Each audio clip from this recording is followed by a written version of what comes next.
Previous video में हम शांभव अवस्था में समावेश के रहस्य को समझ गए हैं। इस समावेश की स्थिति को मैंने इस प्रकार समझाया था। निर्विकल्प अवस्था थॉटलेस स्टेट में तीव्र बोध का प्रत्यभिज्ञान होने से जो आवेश उत्पन्न होता है वह शांभव अवस्था में समावेश कहलाता है।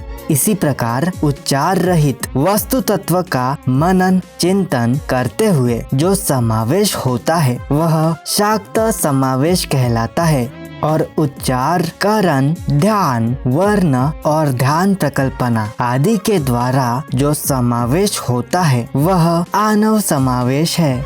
अब इन तीनों में क्रम वैपरीत्य का कारण यह है कि आनव द्वारा शाक्त और शाक्त द्वारा शांभव समावेश होने से उसी की प्रधानता सर्वश्रेष्ठ है।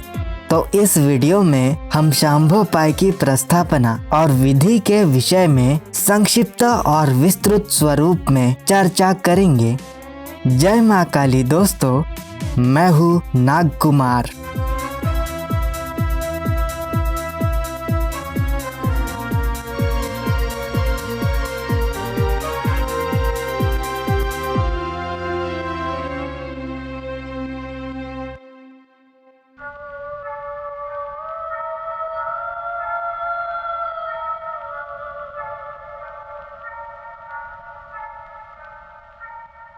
तो कैसे हो तुम लोग? वापस से द साइंस ऑफ तंत्रलोक चैप्टर 1 के 3rd एपिसोड में मैं तुम सब का स्वागत करता हूँ।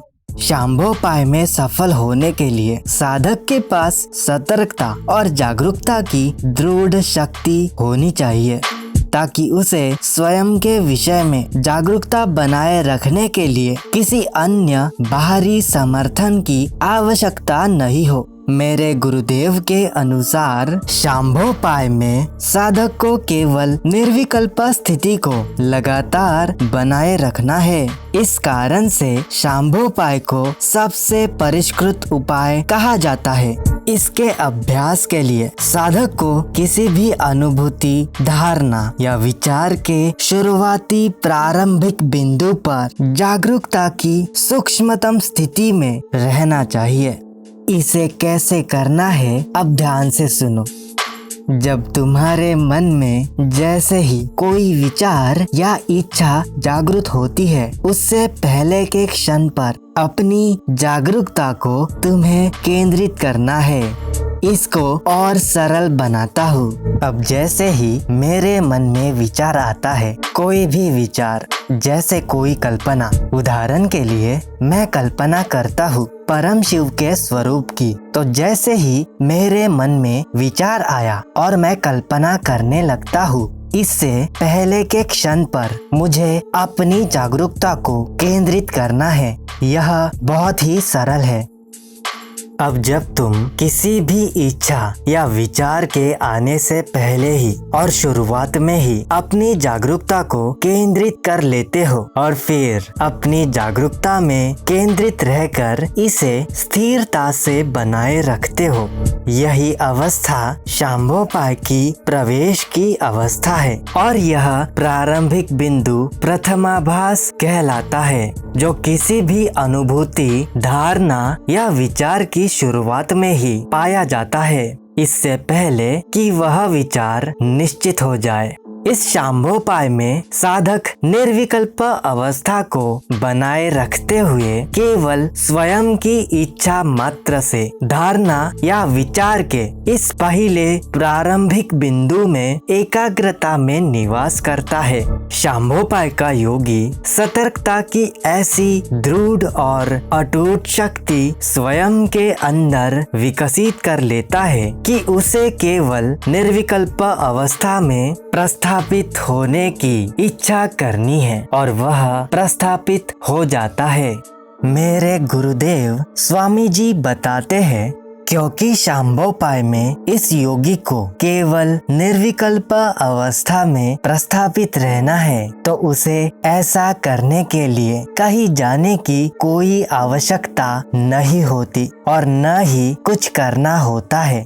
यह योगी जहाँ कहीं भी हो तथा किसी भी अवस्था में हो, वह स्वयं की इच्छा मात्र से निर्विकल्प अवस्था में प्रस्थापित हो जाता है। इस योगी के लिए निर्विकल्प अवस्था में प्रस्थापित रहना ही उपाय है और लक्ष्य भी यही है। स्वामी जी कहते हैं, साधन का अस्तित्व साधन की स्थिति में होता है, इसीलिए शांभोपाय में जो भी प्राप्त करना है उससे अलग कोई साधन नहीं है। इसका अर्थ यह है, साधना में कुछ प्राप्त करने के लिए साधना की उतनी ही पूजा करनी है जितनी हम उसके लक्ष्य की पूजा करते हैं। वास्तव में ये दोनों साधना और साध्य या कहूँ उपाय और उपेय अथवा साधना का उपाय और इसका लक्ष्य अलग नहीं है। एक शांभोपाई शिव योगी के विषय में अगर बताऊं तो उसकी इच्छा और उसकी निर्विकल्प अवस्था की प्रस्थापना, इनमें कोई भी किंचित मात्र का भेद या अंतर नहीं है। इसीलिए शिव योगी को उसके भीतर आने वाले सभी संदेहों को स्वयं की दृढ़ और अटूट शक्ति से दृढ़ता पूर्वक उपभोग कर शांभोपाय के अभ्यास में प्रबलता से आगे बढ़ना चाहिए। ऐसा करने से वह शिव योगी द्वितीय वैकरणिक व्यक्ति की अवस्था में प्रस्थापित हो जाता है। अब दूसरी वैकरणिक व्यक्ति से मेरा अर्थ है शक्ति की अवस्था।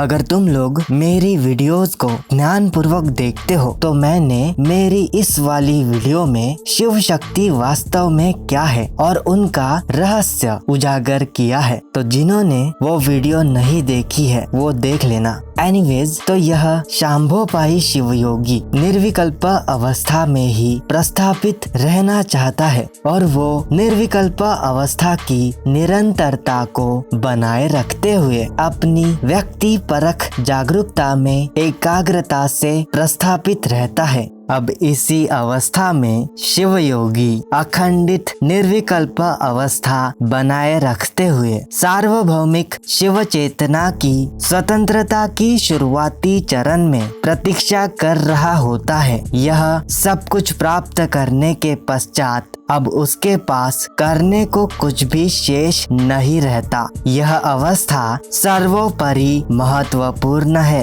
क्योंकि इस बिंदु तक यह शिव योगी मुख्य रूप से आत्म प्रयास पर ही निर्भर रहा है और स्वयं की अटूट इच्छा शक्ति पर ही निर्भर रहा है।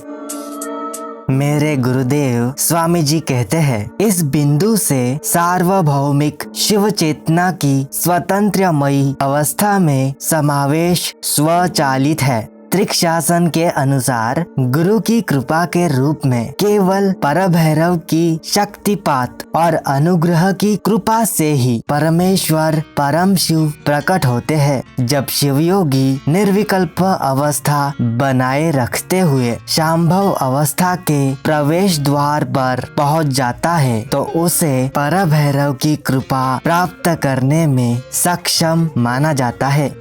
यह स्वामी जी बताते हैं, यही कृपा एक शिवयोगी को सार्वभौमिक शिव चेतना के स्वतंत्रमयी समावेश में लीन कर देती है और यहाँ से वह शिवयोगी शिव अवस्था का अधिकार प्राप्त कर लेता है और फिर वह संपूर्णतः स्वतंत्र कहलाता है। अब तुम में से किसी के मन में यह प्रश्न उत्पन्न हो रहा होगा कि कैसे समझना चाहिए कि तुम्हें शांभव अवस्था के समावेश की स्थिति में प्रवेश प्राप्त हो गया है।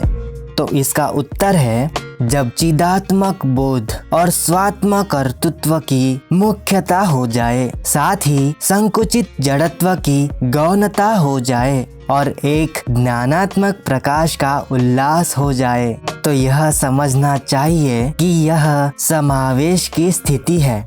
यह समावेश शंभु से ही प्राप्त होता है, शक्ति अथवा अणु से नहीं, अर्थात प्रथम वैकरणिक व्यक्ति से ही प्राप्त होता है, द्वितीय वैकरणिक व्यक्ति से अथवा तृतीय वैकरणिक व्यक्ति से नहीं। यह परभैरव ही विश्व है। वह कभी भी स्वयं की शक्तियों से विमुक्त नहीं होता। उसकी स्वतंत्र शक्ति उसकी इच्छा है, ज्ञान और क्रिया नहीं। तब भी ज्ञान और क्रिया समावेश के अंतर्गत ही आते हैं।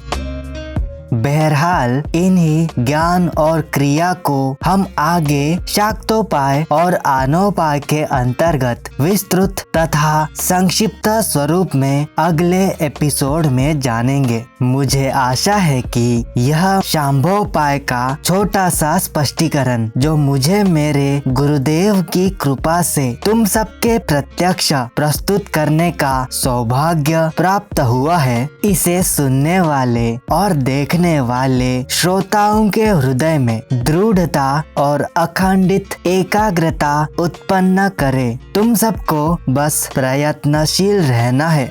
मेरी अमृतेश्वर परभैरव आशुतोष के चरणों में यह प्रार्थना है कि वह तुम सभी के हृदय में सच्चाई के प्रति स्नेह के बीज बोए।